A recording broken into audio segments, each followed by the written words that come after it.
할렐루야. 오늘도 하나님 주시는 말씀의 은혜가 이 자리에 함께한 우리 모든 성도들의 심령 가운데 은혜와 복으로 충만하기를 주님의 이름으로 축복합니다. 여러분, 아직은 낮에는 좀 더운 것 같은데 아침 저녁으로는 이불이 생각날 정도로 이렇게 날씨가 많이 선선해졌습니다. 하나님께서 이 계절의 변화를 통하여 우리에게 주시는 은혜, 또한 우리가 하나님 앞에 감사함으로 나아갈 때 얼마나 많은 것을 우리에게 허락해 주시는지 믿음으로 고백하며 하루하루를 살아가는 저와 여러분이 되어지기를 바랍니다. 여러분, 우리가 교회에서 많이 쓰는 단어 중에 은혜라고 하는 단어가 있습니다. 은혜는 세상에서도 많이 사용하는 단어이긴 하지만 특별히 기독교의 독특한 단어라고 할 수 있습니다. 요즘 유행하는 이름은 아니지만 예전에는 이 이름으로 이름을 짓는 경우가 많이 있었습니다. 여러분, 은혜라고 하는 이 단어와 가장 비슷한 의미를 가진 단어가 선물이라고 할 수 있습니다. 대부분의 경우에 선물은 내가 가진 호의, 내가 그 사람을 사랑하고 좋아하는 마음이 있기 때문에 그 사람에게 내 마음을 표현할 때 전해주는 것이 바로 선물입니다. 그런 행동이나 주게 되는 물건, 마음의 표현이 그 선물이라고 하는 단어 속에 담겨져 있고, 그 선물을 받게 되면 우리는 그 사람에게서 은혜라고 하는 마음을 가지게 됩니다. 너무 좋아하고 사랑하면 내가 하늘의 별이라도 떠다가 주고 싶은 것, 그것이 바로 선물에 담겨져 있는 그 사람의 마음이라고 할 수 있을 것입니다.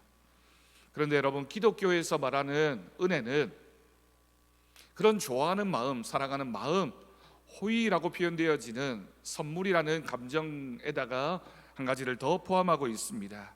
그것은 바로 희생입니다.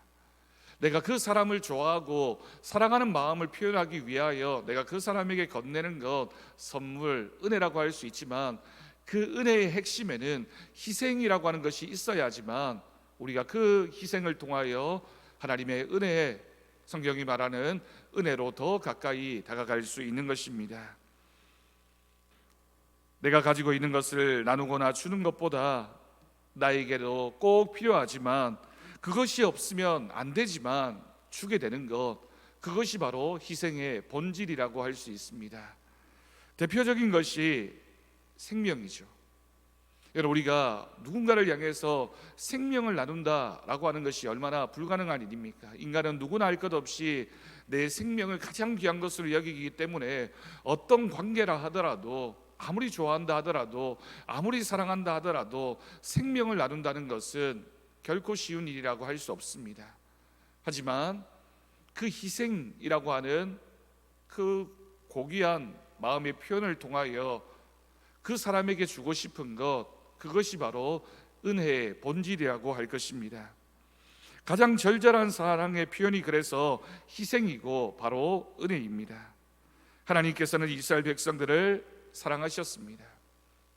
그 사랑한 마음에 비해서 이스라엘 백성들의 모습은 배은망덕했고 하나님의 사랑과 은혜를 헌신짝처럼 생각하고 차버린 그런 안타까운 모습이 하나님 앞에 보여진 이스라엘 백성들의 모습입니다. 하지만 하나님은 이스라엘을 사랑하시고 구원하기를 원하셨습니다. 여러분, 유명한 이와 같은 관계, 하나님과 이스라엘 백성들과의 관계를 가장 잘 표현하고 있는 예시적인 사건이 바로 선지자였던 호세아의 이야기입니다.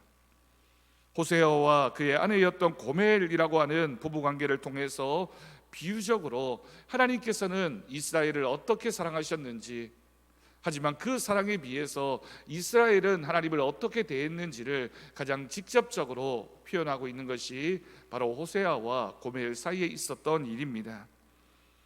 고멜은 도저히 사랑할 수 없는 여자였습니다. 왜냐하면 음탕한 여인이었기 때문입니다. 여러분, 어떤 관계라 하더라도, 아무리 우리가 그 상대방을 사랑한다 하더라도, 그래도 내가 그 사람을 사랑할 때에는 그 사람도 나를 사랑해 주어야 된다 라고 하는 전제를 깔고 우리는 그 사람을 향해서 사랑을 표현하게 됩니다.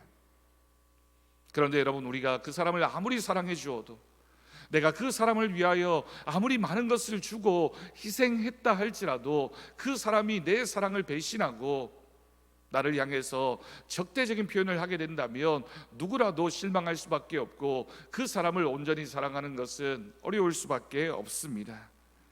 그런데 이 고멜이라고 하는 여인이 음탕한 여인이었습니다. 남편인 호세아 선지자가 그 아내를 너무나 사랑했지만 하나님의 명령을 따라 아내로 맞이했지만 예전의 죄를 다 용서하고 그녀를 아내로 맞아 주었지만 그 아내였던 고멜은 그렇게 남편을 대하지 않았습니다. 사람은 쉽게 변하지 않았던 것이죠. 다른 남자와 바람이 나서 가출을 하게 됩니다. 그리고는 오랜 세월이 지났습니다. 사랑했던 마음이 어느 정도 사라지게 되고 그리고 어떻게 살고 있는지 소식도 들려오지 않고 있던 상황에서 그 아내가 어디에 있는지를 이 호세아 선지자가 알게 된 것입니다. 어떤 일이 있었는지 알 수 없지만 다른 남자의 노예로 살고 있다라고 하는 소식을 호세아 선지자가 듣게 된 것입니다. 다른 남자의 노예로 사로잡혀 살고 있던 고멜을 찾아가게 되고 그 주인이 요구한 노예 값이라고 할 수 있는 15세겔과 보리 1호멜 반을 주고 자신의 아내였던 여인 고멜을 다시 자신의 집으로 돌아오게 됩니다. 호세아는 고멜을 향해 다시는 음행하지 말고 다른 남자를 따라서는 안 된다라고 선언했습니다. 여러분, 이 관계를 자세히 보십시오. 지금 현재는 아내였던 여인이지만 자신이 돈을 주고 사온 노예입니다. 아내였던 사람이지만 이제는 노예의 값을 주고 사왔기 때문에 자신에게도 노예라고 할 수 있습니다. 하지만 이 호세아는 노예인 고멜을 돈을 주고 사왔기 때문에 노예의 신분이었던 이 여자를 다시 아내로 그 신분을 높여주게 됩니다. 죽을 수밖에 없었던 사람, 그 사랑을 배신하고 떠나서 값에 팔려서 노예가 되어버린 그 한 사람을 이제는 노예가 아니라 자신의 아내라고 맞이하고 있는 호세아 선지자의 모습입니다. 그리고 그 여인을 아내로 맞이할 뿐만이 아니라 다시 그 여인을 사랑했고 둘째와 셋째 자녀를 낳고 화목한 가정을 만들어 가기를 원하는 한 남편의 마음, 호세아 선지자의 마음 가운데 우리를 사랑하시는 하나님의 마음이 표현되어지고 있는 것입니다. 이스라엘 백성들이 그런 사람들이었습니다.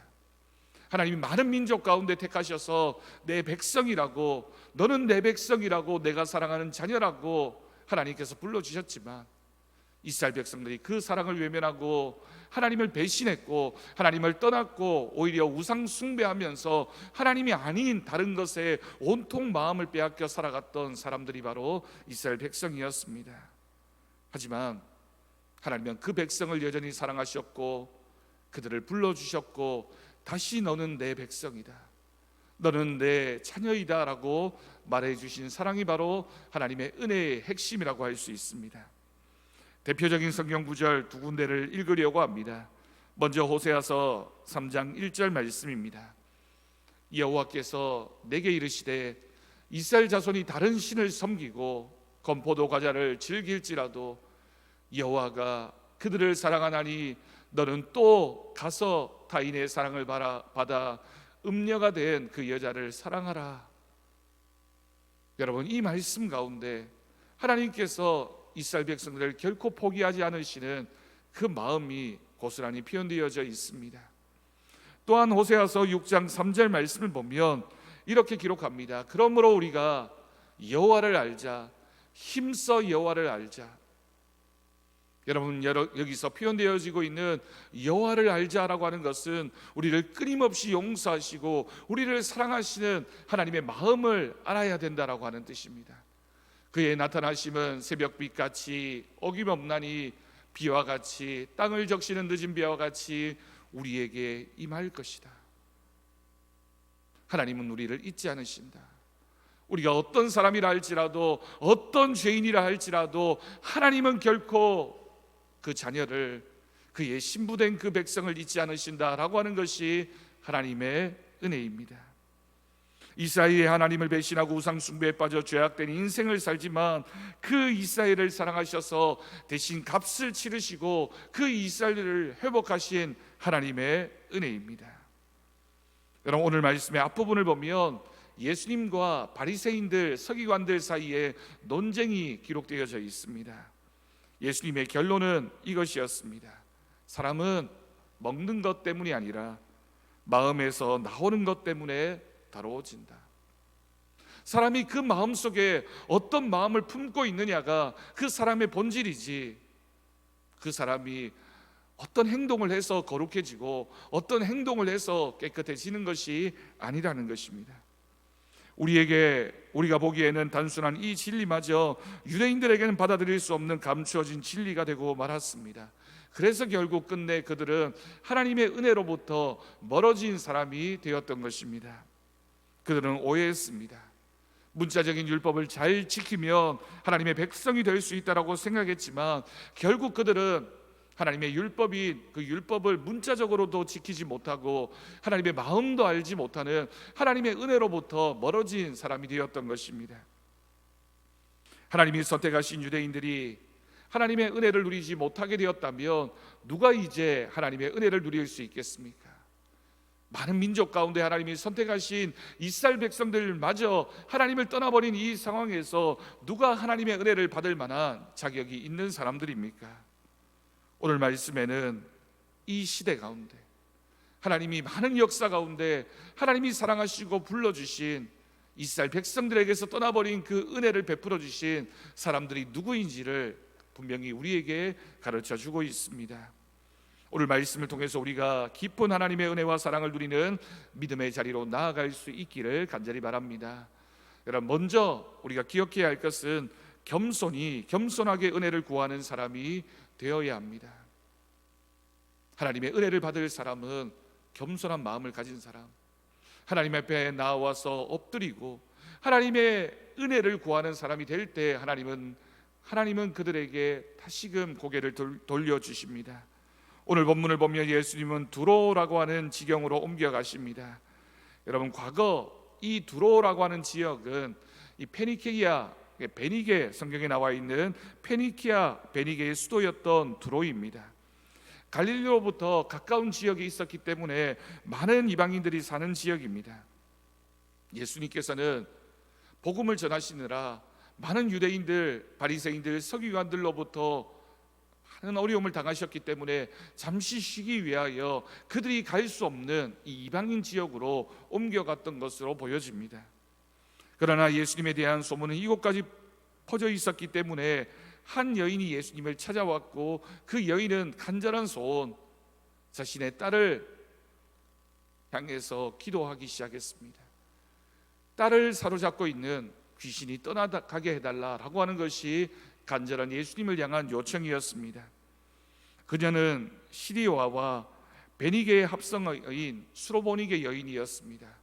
시리아 사람이라고 하는 것도 이방인의 모습이지만 또한 베니게 사람이라고 하는 것도 이방인의 출신이지만 이 두 지역을 결합하여 수로보니게라고 하는 지명을 만들어낸 것은 그녀가 얼마나 철저한 이방인이었는지를 보여주고 있는 것입니다. 또한 헬라인이기도 했습니다. 당시의 유대인들은 이 수로보니게 사람 그리고 헬라인 이런 사람들을 가리켜서 개라고 불렀습니다. 개 같은 이방인이라고 불렀던 것이죠. 여러분, 우리나라에서도 상대방을 향하여 욕을 할 때 이 개라고 하는 단어가 들어가게 되면 심한 욕이 되는 것처럼 이스라엘 사람들에게도 이 개라고 하는 이러한 부름은 상대방을 멸시할 때, 가장 천하게 여길 때 표현하는 욕과 같은 단어였습니다.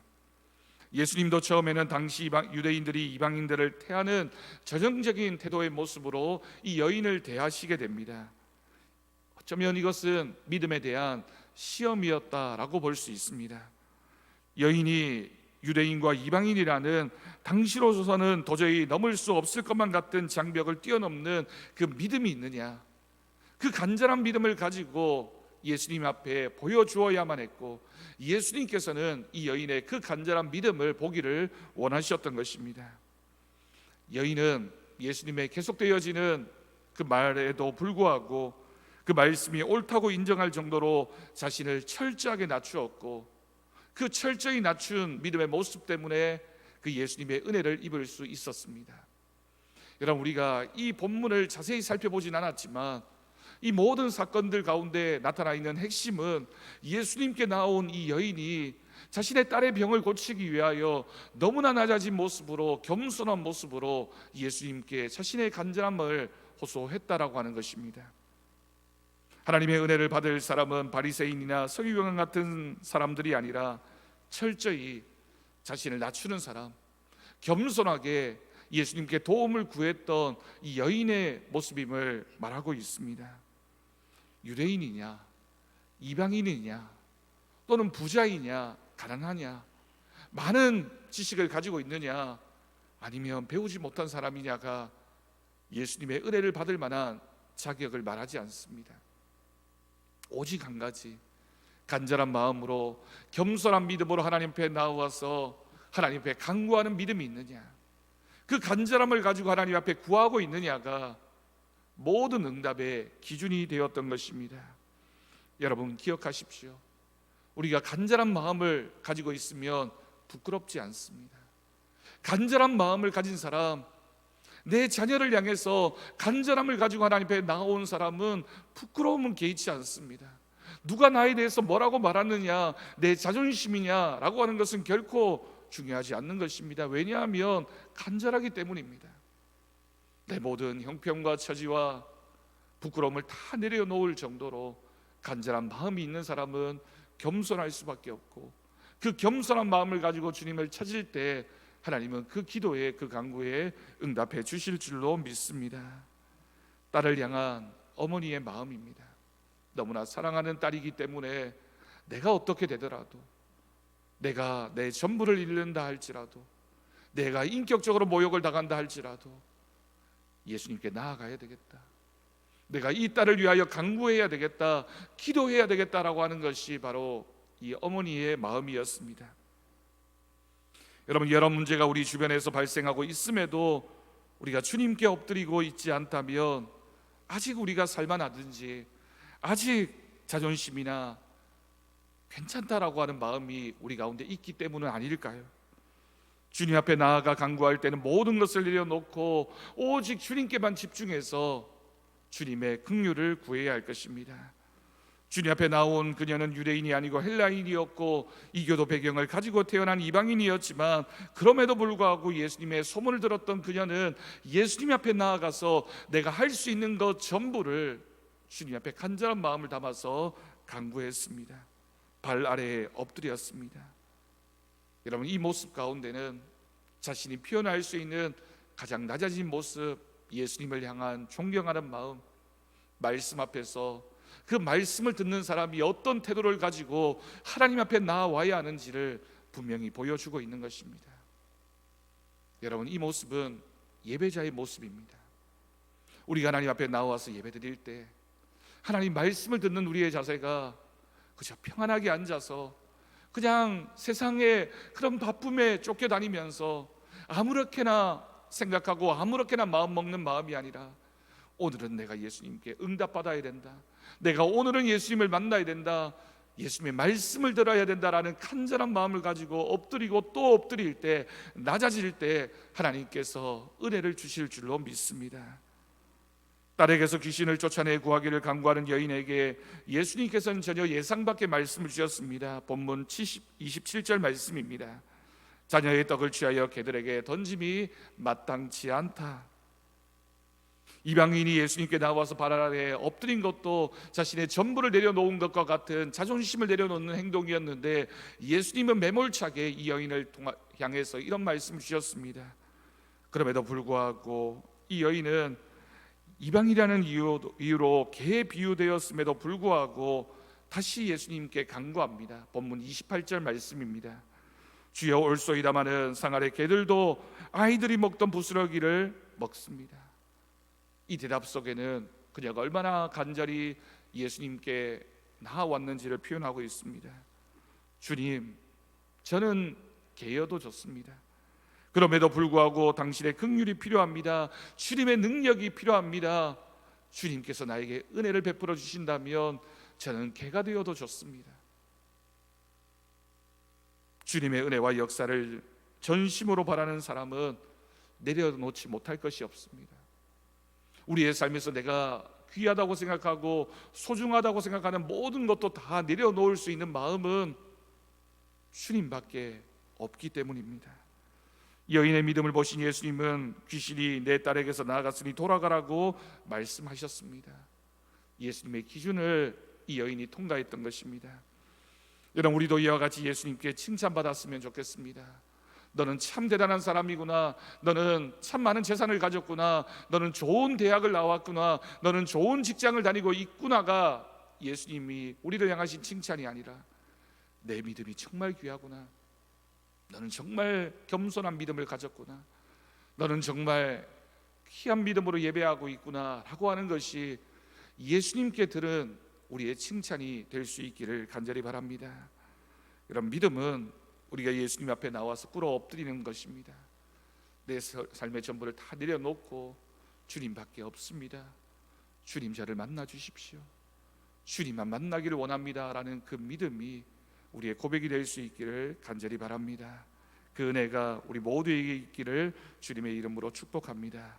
여러분, 두 번째로 하나님 앞에 단독자로서 마음을 여는 사람이 되어야 합니다. 예수님은 이방인들의 지역을 떠나 다시 갈릴리의 유대인들에게로 돌아오십니다. 사람들이 듣지 못하고 말이 어눌한 한 사람을 예수님께 데려왔는데 이 사람은 진리를 깨닫지 못하는 유대인들의 영적인 무지를 상징하는 것 같습니다. 귀가 있지만 듣지 못하고 입이 있지만 말하지 못하고 영적으로 무지한 사람들의 모습이 바로 이 사람의 현실입니다. 예수님은 일단 그를 데리고 무리를 떠나셨습니다. 여러분, 이 장면이 굉장히 의아하지 않습니까? 유대인들이 이 병자를 데리고 왔는데 예수님께서는 이 유대인들을 다 물리치시고 병자와 만나기를 원하셨던 것입니다. 여러분, 우리가 가정 안에 있다고 해서, 공동체 안에 있다고 해서 안전한 것이 아닙니다. 예수님 앞에 나와야지만, 예수님 앞에 단독자로 서는 것이, 그것이 바로 믿음의 사람들의 모습이어야 할 것입니다. 그리고 굉장히 독특한 방법으로 이 사람을 치유해 주십니다. 손가락을 양귀에 넣고 침을 뱉어 그의 혀에 손을 대신 후에 하늘을 우러 탄식하시는 모습은 우리가 가지고 있는 현실 앞에서 예수님이 얼마나 우리를 불쌍히 여겨주시는지를 표현하고 있는 것입니다. 여러분, 다른 많은 병자를 고치신 예수님은 거의 대부분의 경우에 말씀을 통하여 그 병자들의 병을 고쳐주셨고 그렇게 할 수 있는 능력이 있으셨던 분이십니다. 그런데 이 장면에서만큼은 여러 가지 행동도 하시고 또한 물건도 사용하시고 독특한 치유의 과정을 통하여 이 사람의 듣지 못하고 말하지 못하는 그 현실을 어루만져 주셨습니다. 여러분, 어떤 상황이든지 어떤 형편이든지 우리가 주님 앞에 나아갈 때는 여러분 그저 주님 앞에 선 단독자 한 사람입니다. 우리가 하나님 앞에 나와서 하나님 앞에 설 때 귀한 믿음의 모습으로 하나님 앞에 고백하며 나아갈 때 하나님께서 은혜를 주실 줄로 믿습니다. 하나님의 은혜는 수로보니의 여인 같은 이방인에게, 또한 그 마을로부터 벗어나서 예수님 앞에 홀로 나아왔던 그 한 사람의 모습처럼 귀한 믿음 가운데 임하셨습니다. 중요한 것은 겸손히 하나님 앞에 마음을 열고 은혜를 간구하는 것입니다. 우리 각자에게 이런 마음이 있는지를 우리는 생각해 보아야 할 것입니다. 지난 한 주간 우리 교회에서 태국에 있는 메라이 반마이 교회 예배랑 헌당 예배를 함께 참석하고 돌아왔습니다. 자세한 내용은 다음 주일에 선교 보고를 통해서 여러분들과 함께 나누려고 합니다. 예배하는 장면 가운데, 헌당 예배 가운데 우리 함께 했던 많은 성도들이 감명을 받았던 것은 어떤 훌륭한 건물보다 모였던 사람들의 모습 가운데 담겨져 있는 겸손한 모습, 진정으로 하나님을 예배하기를 원하고 하나님 앞에 나와서 은혜를 구하고 있던 그 사람들의 모습 가운데 우리가 더 많은 은혜를 받고 돌아왔습니다. 여러분, 은혜를 받는다는 것은 예배의 자리에서, 말씀 앞에서 우리가 어떤 믿음으로 서 있느냐, 우리가 어떤 모습으로 그 말씀 앞에 진지하게 서 있느냐를 통하여 우리의 믿음이 하나님 앞에 드려지게 될 것입니다. 이제 주일 2부 예배부터 수요일까지 우리 더사랑교회 창립 53주년을 맞이해서 말씀 부흥 집회를 열게 됩니다. 여러분, 부흥회는 하나님의 말씀을 듣는 시간, 특별한 은혜의 시간입니다. 우리가 겸손한 마음으로 어떤 세상에 바쁜 것들 많이 있지만 다 내려놓고 구별된 마음으로 나와서 그 시간을 하나님 앞에 집중하며 예배할 때 하나님께서 우리에게 은혜를 더하여 주실 것입니다. 사랑하는 성도님들에게 권면합니다. 여러분, 먼저 겸손히 은혜를 구하는 사람이 될 수 있기를 간절히 바랍니다. 또한 하나님 앞에 단독자로서 마음을 여는 사람이 될 수 있기를 간절히 바랍니다. 우리는 하나님의 은혜로 살아가는 사람들입니다. 하나님의 은혜가 아니면 아무것도 아닌 사람들입니다. 오직 하나님의 은혜로 살아가는 우리는 하나님의 음성을 들어야 하고 하나님 말씀을 통하여 그 은혜를 누릴 수 있습니다. 이번 말씀 부흥 집회에 우리 모두가 겸손한 마음으로 함께 참석할 수 있기를 간절히 바랍니다. 주위에 누구도, 내 자존심도 내 상황도 결코 중요하지 않습니다. 오직 하나님 앞에서 우리는 고멜과 같이 은혜를 입은 사람들입니다. 수로보니게 여인처럼 간절한 마음으로 주님 앞에 나아갈 때 하나님께서 우리를 만나주시고 하나님께서 우리에게 은혜를 더하여 주실 것입니다. 이제 우리가 이번 말씀 부흥 집회를 통하여 하나님의 은혜 안으로 들어가서 그 은혜의 말씀을 통하여 우리의 심령 가운데 응답하시고 우리의 문제를 해결해 주시고 우리의 삶에 간섭하여 주시는 풍성하신 하나님의 은혜를 우리는 누리게 될 줄로 믿습니다. 그 믿음과 그 기대하는 마음으로 하나님 앞에 나아가는 저와 여러분이 되기를 주님의 이름으로 간절히 축원합니다. 기도하겠습니다. 하나님 아버지, 감사합니다. 하나님, 우리가 은혜를 바라보며 은혜를 구합니다. 하나님, 누가 은혜를 받습니까? 겸손한 마음으로, 간절한 마음으로 하나님 앞에 나아가는 자에게 주시는 하나님의 은혜를 기억하게 하시고 말씀 앞에서, 하나님 앞에서 귀한 믿음으로 살아가는 우리 모두가 되게 하여 주옵소서. 감사드리옵고 예수님의 이름으로 기도드립니다. 아멘. 우리 찬송가 300장